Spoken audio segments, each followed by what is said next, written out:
This is the Chris Cross Show. I'm back after about 2 weeks off, and I have an action-packed episode today. I'm only going to be talking about 3 things today. I'm going to keep it short. But anyways, those 3 things are the NBA Finals Game 1 and how I think the rest of the series is going to pan out. The Olympic basketball, specifically the US, Slovenia, and also other Olympic basketball news. And I'm also going to talk about trade or stay for the NBA offseason. Which players, I'm going to give you about 7 players that I think will stay or be traded this NBA offseason. Anyways, enjoy. So before I start off every episode, I like to show you a jersey that I own because I own a lot of jerseys. So the jersey I'm going to show you, and I've showed a Miami Heat jersey before, but I'm going to show you a classic Miami Heat jersey. So this is a sleeved Miami Heat jersey. This was actually from the Christmas 2013. It's a LeBron James number 6. Yes, I was a Miami Heat fan when LeBron was on the Heat. Oh well, that's just how I am. But anyways, this is a 2013 Christmas jersey. I'll post it somewhere up here. Again, that's back then when LeBron was number 6. And obviously, we all know this season, he's switching from 23 to 6. I guess in honor of Space Jam, because in Space Jam, he is number 6 there as well. But anyways, I just thought I'd show you. I still don't have a LeBron number 6 Lakers jersey. Currently working on that, waiting for them to put it on sale first or put it on, to be sold. And again, I'm probably going to end up buying just one because I already have a ton of LeBron jerseys, and maybe I'll just get a one number 6 jersey just to kind of stay, I guess, current with everything going on. But anyways, that's my jersey. Back to the regular scheduled program. Okay, so anyways, I should probably address the elephant in the room. I went bike riding earlier today, and I've got this little hair that's like standing up. It won't move. But anyways, hopefully that doesn't interrupt the viewership. But anyways, starting off with the NBA Finals and how that's going so far. So Game 1 was on Tuesday, and by the time this episode drops, Game 2 will probably have ended because I'm filming this about 30 minutes before Game 2 starts. But anyways, Game 1, to say the least, Milwaukee looked unprepared. And they came in basically, as soon as they finished off the Atlanta series, basically had to fly to Phoenix, obviously for the media day and all this other stuff. So their series ended a little later than Phoenix's did. Obviously, Phoenix and Milwaukee both went 6 games with their conference championship game, but Phoenix had, they played 2 games before Milwaukee and Atlanta series even started, so they had already kind of had a couple of extra days. So they had a ton of extra days to rest and basically watch the Atlanta and Milwaukee series in peace. So obviously, Phoenix was more prepared because they had more time to prepare, and Milwaukee had a huge, hard-fought battle against Atlanta, and obviously had to fly straight to Phoenix for Game 1. So Phoenix looked well prepared. Again, Monty Williams is a great coach. He's proven so far that he can make adjustments and make the right adjustments. He's got great talent with him as well to coach. So, obviously, Phoenix looked better prepared for Game 1. So not to take anything away from Phoenix, but again, they did have more time to prepare. In Milwaukee, Giannis coming back, feeling out his leg, and just looking sloppy, and just kind of going off the game plan that they had against Atlanta, which is basically dropping the pick and roll with Brook Lopez or Bobby Portis. And again, obviously, Phoenix saw that early on and picked on whoever they wanted, and that's basically how they rolled Game 1. So anyways, looking forward to the series, I believe that if Phoenix wins tonight, takes a 2-0 lead, Phoenix will win in 5 or 6. But I think if Milwaukee can tie the series up tonight, I believe it goes 7 and possibly in Milwaukee's favor. Crazy thing, as you'll see here, someone predicted in 2016 that the NBA Finals in 2021 would be Phoenix and Milwaukee, and Milwaukee winning in Game 7. So I don't really want to be a conspiracist, but I will believe that because this person was true up to that point. Who knows? Maybe ESPN and SportsCenter picking this up and kind of calling out this person maybe jinxed the whole thing. But again, you know, you can't go off conspiracies. You basically got to go off the eye test and how teams are playing. And obviously the way Phoenix played in game 1, you would think that Phoenix would possibly sweep or win in 5. But I do give Milwaukee a chance just because on paper the two teams are evenly matched when fully healthy. Again, Giannis did play game 1, was a little sloppy, but did get 20 points and 17 rebounds. Again, he was feeling out his leg, making sure that it was all right. And again, he was also a little rusty after having a week and a half off of basketball games. So, again, testing out his leg, having a couple days off. You know, he had to get into the groove of it. So he did a pretty good job. I think that the more he plays, as we get into game 2, game 3, Giannis will play a lot better. And maybe this series will be even by the end of tonight. Or we'll go into Milwaukee, and maybe Milwaukee will even the series up at home by winning 2 at home, obviously. So I do give Milwaukee a chance just because on paper those two teams are evenly matched. And also in the regular season series, Phoenix did win both games, but Phoenix won by a combined total of 2 points. Each game they won was by 1 point, obviously. So again, very, very close in talent-wise and skill-wise and everything. I do believe Phoenix does have the better coach, which ultimately will matter as adjustments are being made. Again, Mike Budenholzer, as Charles Barkley said, that the Milwaukee Bucks are the best dumb team because they don't really make adjustments and they're not really smart. Like they see that they're good at one thing, but they continue to do the opposite. So again, maybe Milwaukee will make these adjustments. Obviously, hearing the media and hearing how the media is basically telling them to run their team, they might actually do those adjustments. Who knows? But again, I do give the series to Phoenix if Phoenix wins tonight, but I will give the series to Milwaukee if they do win tonight and Giannis looks amazing. So those are my thoughts on the NBA Finals going forward. Okay, so I'm going to talk Olympic basketball now, and I specifically want to talk about the U.S. So the USA came out with their roster, and some of those players include Kevin Durant, Kevin Love, Bam Adebayo, Bradley Beal, Damian Lillard, Zach LaVine, Draymond Green, Jason Tatum, and so forth. I'm sorry if I'm missing a few, but those are off the top of my head.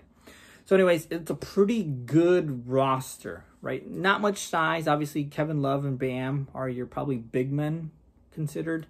Kevin Durant's obviously 7 foot and can dribble and do everything basically he can and wants to. So they've got a lot of shooters like Bradley Beal, Damian Lillard. So they're pretty good on shooting regardless. And Jason Tatum can shoot too. But I want to give you guys a little bit of a history because I want us to not criticize this USA basketball team as they go into the Olympics. And I do believe the Olympics will be tough for them. And I'm going to get into this. So back in 1992, the Dream Team was assembled, right? All the best players from the 90s and 80s basically did the Olympics or joined the Olympic team, and they dominated, right? They beat every team by 30-plus points. None of the games are close, and so forth. Now, they weren't really close because back then, the international teams, the European teams, the African teams, the Asian teams, they didn't really value basketball as much as they do now. Obviously, basketball is a global sport now. They've got leagues basically everywhere, and a lot of those leagues are pretty good and pretty good quality to watch. So, again, the USA dominated because, again, basketball back in the 90s and 80s, it was mostly a USA sport. Now it's obviously global. There's leagues everywhere and so forth. So, obviously, they dominated because, again, basketball really wasn't the important part for other international teams. The game has grown since then. Obviously, you got Luka Doncic from Slovenia. You got the Gasol brothers from Spain. You got Ricky Rubio as well. And you've got a bunch of other players from like teams like Croatia, Lithuania, and all those other teams. So again, those teams have gotten good because basketball has become more of a global sport. They have players from the NBA playing here. So again, really, really global now. And these teams have kind of stacked up. They've got good talent, and they're pretty good at shooting as well, and so forth. So again, the USA basketball, I do believe they will win the gold medal, but I do believe that they will struggle against maybe Slovenia, but Luka Doncic is the only Slovenian player that's really good from there. Croatia, they may struggle with. I think Croatia's in the Olympics. Spain, they always struggle with. Argentina, they always struggle with, and so forth. I do believe they will win gold, but I do believe it will be a test for them.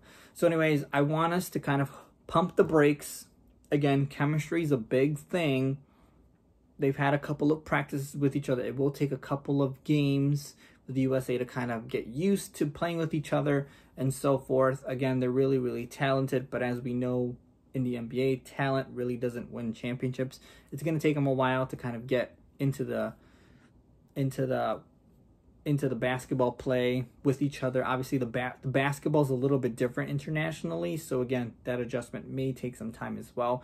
But I do believe USA will win. Again, if they struggle, I don't want to hear anybody talk about the dream team, and I know I will. But again, international play has gotten a lot better since 1992, and that's basically what I want everyone to know. Again, I do like this U.S. Olympic team, a bunch of shooting, not much big, but I think if they run the court, they're going to be up and down the court basically all game long because they've got a bunch of good shooters and a bunch of guys that can just go on the fast break and get their own buckets. So again, USA basketball, really happy. I'm really excited to watch them. Their jerseys were not as great as the 2016 Olympics. I like the blue jerseys. You know, I might get one, but there's not really a player that I'm like in love with to get a jersey, an Olympic jersey. So there you go. That's my talk on USA Olympic basketball. Up next, Slovenia. So Slovenia made it to the Olympics for the first time in their history of playing for Olympic spots.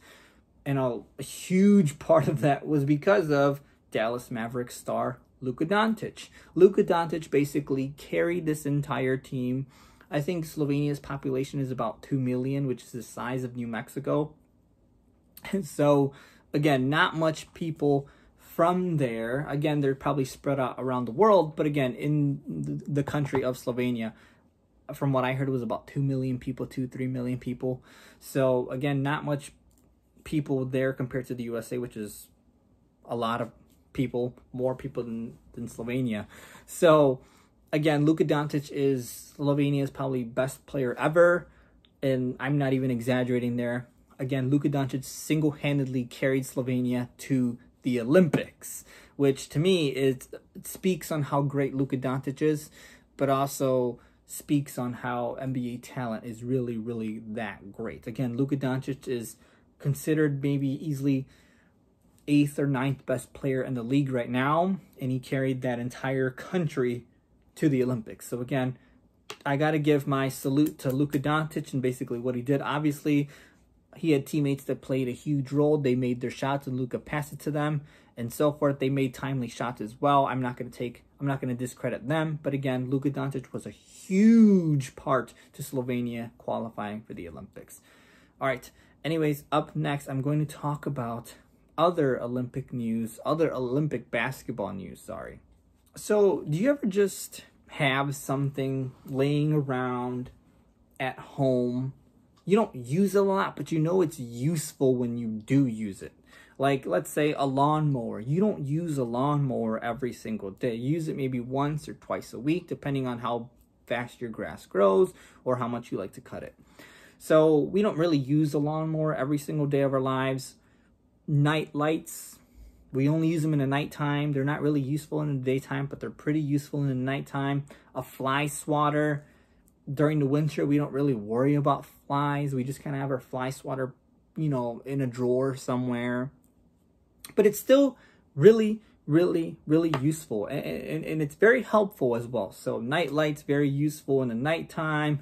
Lawnmower, about every once or twice a week. Or actually once to every 2 weeks you use it. And again, fly swatter, you don't use it every single day. You don't use it every second of the day. But when you do need it, it is really, really useful. Now, the reason why I talk about this is because the NBA players who regularly sit on the bench, you know, let's think about some of the bench warmers in the NBA. Maybe off the top of your head, you can think of some. So Olympic qualification, Olympic play has kind of started, like the Olympic qualifications, the friendly matches, they've kind of started already in preparation for the Olympics.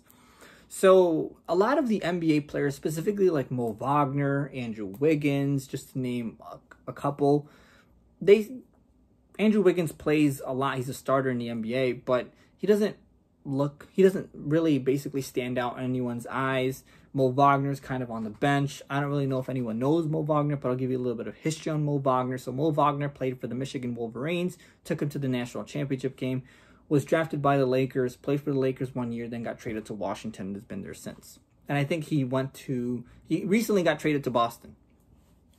So Mo Wagner sits on the bench a lot, right? Andrew Wiggins is not really looked that highly by other people's eyes. But in these Olympic qualifications, they've been hooping. Like, let's look at Mo Wagner first. So Mo Wagner sits on the bench regularly. And here's some video clips of him playing. He was playing pretty great. Obviously, as you can see his highlights, he was hooping. He was basically killing the other team. Really skillful, really skilled in general. But again, sits on the bench, isn't really used as often by, obviously, NBA teams. Andrew Wiggins isn't the focal point for the Golden State Warriors and is probably trade bait this offseason. So the reason why I talk about Mo Wagner and Andrew Wiggins, and you'll see some Andrew Wiggins highlights here. Obviously, Andrew Wiggins was part of the Canada team that unfortunately did not qualify to the Olympics. But as you can see here, these players can hoop. As you see Andrew Wiggins hooping right now, they can hoop. And again, they're not really used a lot in the offense in the NBA. They kind of sit on the bench, aren't really the focal point. But when they do play, they are really good. And it just shows you the talent that the NBA has. Obviously, they're not players like Damian Lillard, Kevin Durant, who are getting 40 minutes a game, who are getting 20 shots a game. But they can still hoop. Like a lawnmower. It's useful, and you really need it, but you don't use it all the time. Just like Mo Wagner. Really great player. He's a pretty good three-point shooter. Can dunk, can shoot shots, but he's not really used as often because, again, the talent above him, you know, let's say something like water. You drink water every day, right? You need water to survive. You use it all the time, right? Just like Kevin Durant. Really great for a basketball team. You use them all the time. Mo Wagner is more like a fly swatter. You don't really use it as often, but when you need it, it's pretty useful. And obviously, Germany needs Mo Wagner. He's a pretty good player. Canada needed Andrew Wiggins. He was getting them clutch buckets. So again, this just shows you the NBA talent in the Olympics and how much of a difference the NBA is compared to other leagues. And again, other leagues are great. The Spain league is pretty great. The Argentinian league is pretty great. The China league is pretty great. But again, it just shows you the talent in the NBA. And when you see NBA players sitting on the bench warmers, they're actually pretty good. The talent ahead of them is that much better. So anyways, basically what I want to talk about was we're going to see a lot of international players from the NBA who don't get a lot of playing time hoop in the Olympics. And we're going to be like, well, why don't they use them? Well, again, we got to consider the talent ahead of them, but they're still great players. So that's basically what I want to say about the international players that will be playing in the Olympics, that play in the NBA or players that aren't really used in the NBA. Again, they're talented, but again, they're like fly swatters. You only need them when you really need them. They're not like Kevin Durant, who's water, who you need every single day, at least, 3-4 times in 2 hours. So again, it's basically what I want to say to you about the Olympics. A lot of talent, a lot of NBA talent will be on display in the Olympics. And really watch out for Germany, for Spain, and all those other teams that have those international players that play in the USA. Okay, so this next segment that I'm going to jump into, and it's my last segment of the day, the NBA trade buzz has been going around. I've been seeing talk shows talk about these players, and I'm going to tell you whether I think they will be traded or they will stay with their current team. So this is my segment called Trade or Stay. Damian Lillard. I do believe Damian Lillard will be traded this offseason. Again, I won't be surprised if he isn't.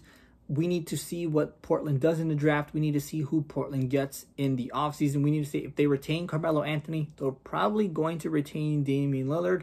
But if they lose Carmelo Anthony in free agency, they'll probably trade Damian Lillard because, again, that's a player that Damian Lillard can count to get buckets when he's not getting buckets. So I do believe Damian Lillard will be traded. And, again, I do need to see the draft first. I do need to see their offseason. I do need to see free agency first to really tell you if Damian Lillard will be traded. But, again, I would want him to be traded specifically to the Lakers. But, again, if he goes to Boston or if he goes to Dallas, I won't be heartbroken or shocked. Marcus Smart. Now, Marcus Smart's been on the NBA trade buzz since he basically got into the league. His contract was shaped for him to get traded. Again, he's making X amount of money to be able to be traded for X amount of players. So Marcus Smart, I do believe, will be traded. Boston is missing like a legit point guard, a point guard that can facilitate to Jason Tatum and Jaylen Brown. They're two stars. I think he's actually going to get traded this offseason, unfortunately, for him, because the Celtics love him. The Celtics fans love him. But I do believe he will be traded this offseason. Chris Paul, and I've been hearing some Chris Paul trade buzz just because Chris Paul is probably going to ask for 4 years and a lot of money. And I've been hearing people just say that they should just trade Chris Paul. Obviously, winning this championship will unlock another level in Devin Booker and DeAndre Ayton and all those other players. But I do believe Chris Paul will ultimately stay on the Phoenix Suns. I do believe that if they decrease his minutes next year to maybe 28, 27 minutes, he will still be useful.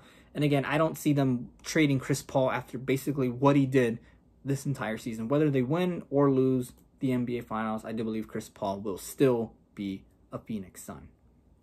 Ben Simmons, Phoenix a couple weeks ago came out and said that they're sticking with Ben Simmons. They have no intentions. They recently declined a trade to send Malcolm Brogdon for Ben Simmons to Indiana, an Indiana-Philadelphia switch. I think it would have benefited both teams to trade, but I think Philadelphia wants to hold out right now for a better offer. Maybe they're just waiting for a little bit of more juice for them.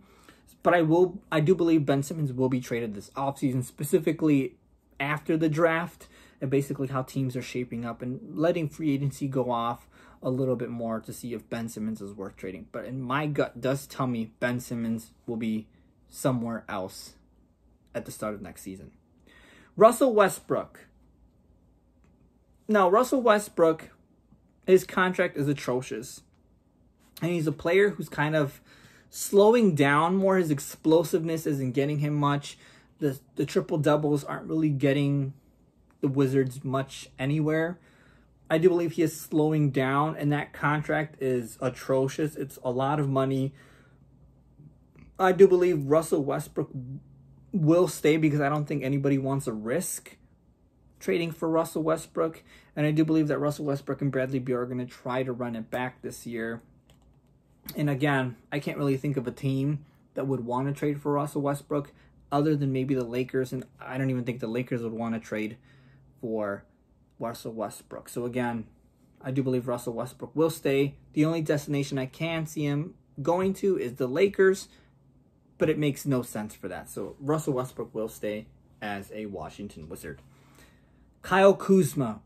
No way he stays, in my honest opinion. I think Kyle Kuzma elsewhere can average about 22 to 25 points. He's going to be the leading scorer on any other team he goes to. He's probably going to go to maybe a Portland if they trade for Damian Lillard, or who knows where he can go, where maybe LA can get equal or better value for him. Again, Kyle Kuzma is a valuable asset, but I do believe that he's kind of done with the Lakers. I think the Lakers are kind of done with him. I don't really see them staying with Kyle Kuzma. I don't know where Kuzma's going to go, but I do believe he will be traded this offseason. Kyrie Irving. I've recently been hearing some Kyrie Irving trade buzz. I do believe he is going to stay. It was unfortunate that he got injured, and I do believe that if he would have stayed, or if he wouldn't have rolled on Giannis's foot, I do believe that the Brooklyn Nets would be in the NBA Finals right now if Kyrie didn't roll his ankle. I think this makes no sense because who are you going to trade Kyrie for and to where? What other team would want Kyrie's drama and everything that comes with Kyrie? And I think Kyrie likes staying in Brooklyn. It's close to home. That's why he went to Brooklyn, because it is home for him. It makes no sense to trade him, especially after an unfortunate event that happened to him after he was playing pretty spectacular in the NBA playoffs. But again, Kyrie Irving will stay. So anyways, those are my current NBA trade or stay players right now. Obviously, the buzz that's been going around all those players recently. Those are my thoughts on whether they will stay or be traded this off season. I hope you enjoyed that segment. It was a really good one. I really liked it, in my opinion. I think all those players are unique in their own way, and I think they bring a lot of different things to a team. But again, I just feel that some of them will be moving and some of them will be staying. They need to add some buzz to the NBA offseason because, again, there's not really any highlighted or really spectacular players that are free agents this year. And again, you got to make the NBA offseason interesting somehow. So I do believe some of these trades will happen. Obviously, the ones that I listed. But again, I wouldn't be surprised if teams want to keep their players. Obviously, basically after playing in a condensed season and so forth. Hey everybody, thanks for watching. Keep up with the show by clicking the subscribe button to get the latest from the show. Also, turn on the notifications to know when a new episode is posted. Thank you.